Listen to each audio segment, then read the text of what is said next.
और महात्मा गांधी के मध्य सन 1932 में हस्ताक्षरित पुनः समझौता में प्रावधान था।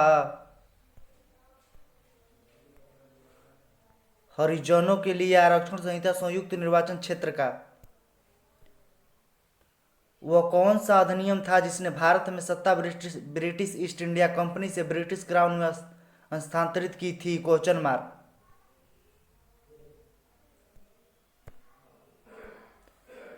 भारत सरकार अधिनियम 1858।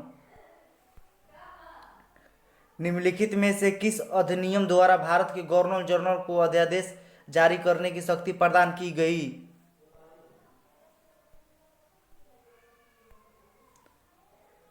भारत परिषद अधिनियम 1861।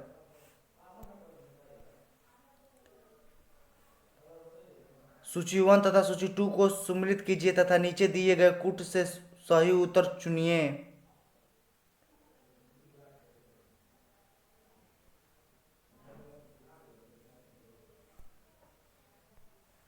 ए अगस्त घोषणा, लॉर्ड माउंटेन। रेगुलेटिंग एक्ट पारित किया गया।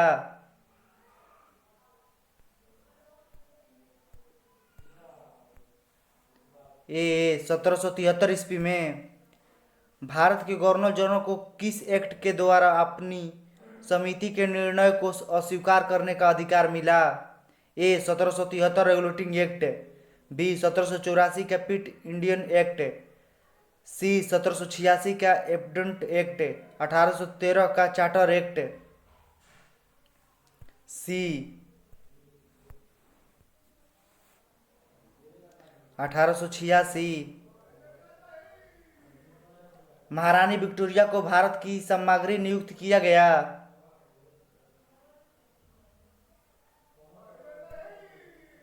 1876 ईस्वी में। सम्राज्ञी विक्टोरिया ने 1858 की घोषणा में भारतीयों को बहुत सी चीजें दिए जाने का आश्वासन दिया था। निम्न आश्वासनों में से कौन सा ब्रिटिश शासन ने पूरा किया था? बी देसी रजवाड़ों की यथास्थिति बनाए रखे जाएगी।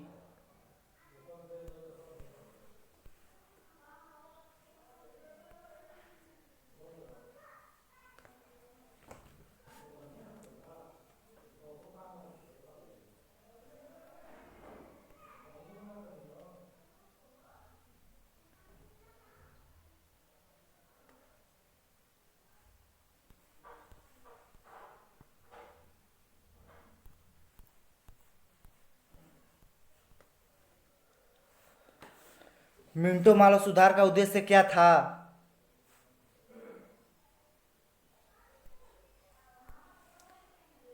ए ए पृथक निर्वाचन प्रणाली। मिंटो सुधार बिल किस वर्ष में पारित किया गया?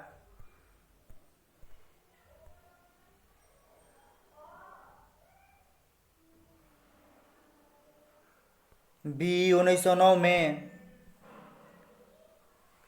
मुसलमानों के लिए अतिरिक्त निर्वाचन मंडल प्रारंभ में किसके द्वारा लाया गया था? बी मालो मिंटो सुधार 1909। 1909 के इंडिया काउंसिल एक्ट में किस बात की व्यवस्था की गई थी?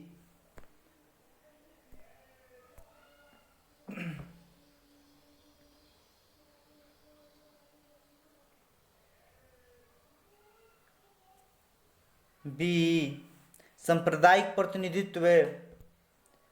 मार्टिन चेम्सफोर्ड सुधार में प्रावधान का सार था। B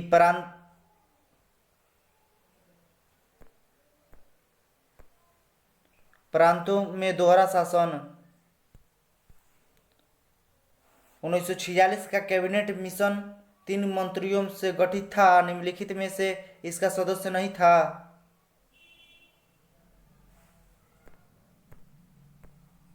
D Lord emery. Cabinet mission योजना के विषय में से कौन सा सही नहीं है? सी पाकिस्तान की स्वीकृति। भारत का संविधान लागू होने तक स्वतंत्रता के पश्चात इसका इसका शासन किसने अंतर्गत चलाया गया? सी 1935 द्वारा भारत सरकार अधिनियम के अनुसार भारतीयों को वर्ष 1947 में सार्वभौम सत्ता सौंपने को योजना निम्न में से किसका नाम से जानी गई क्वेश्चन मार्क। सी माउंटबेटन। कौन सम्मिलित नहीं है?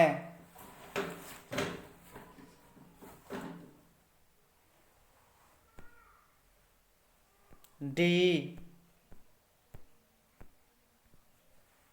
Simon commission.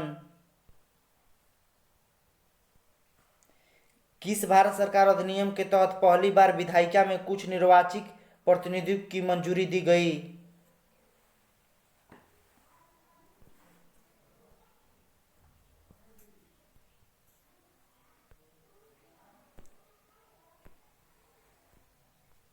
बी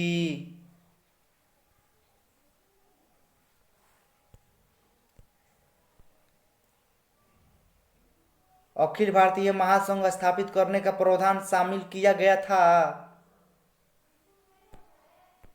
ये भारत सरकार अधिनियम 1935। निम्नलिखित में से किस अधिनियम ने केंद्र में द्वैध शासन प्रणाली को स्थापित किया? भारत सरकार अधिनियम 1919। बी संघीय प्रणाली का पहला प्रयास भारत सरकार अधिनियम द्वारा किया गया था?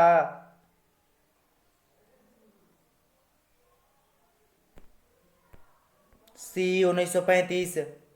किस अधिनियम की प्रमुख विशेषताएं प्रांतीय स्वतंत्रता थी?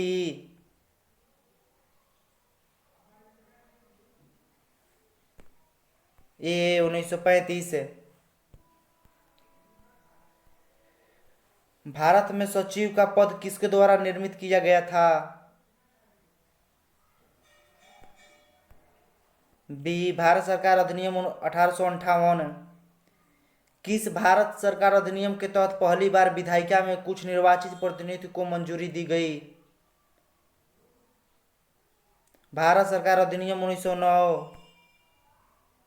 बी भारत सरकार अधिनियम 1909। भारत शासन अधिनियम 1935 द्वारा स्थापित संघ में अवशिष्ट शक्तियां कैसे दी गई थी?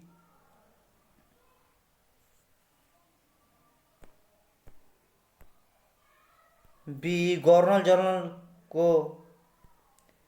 किस अधिनियम को माउंट चेम्सफोर्ड सुधार के नाम से जाना जाता है?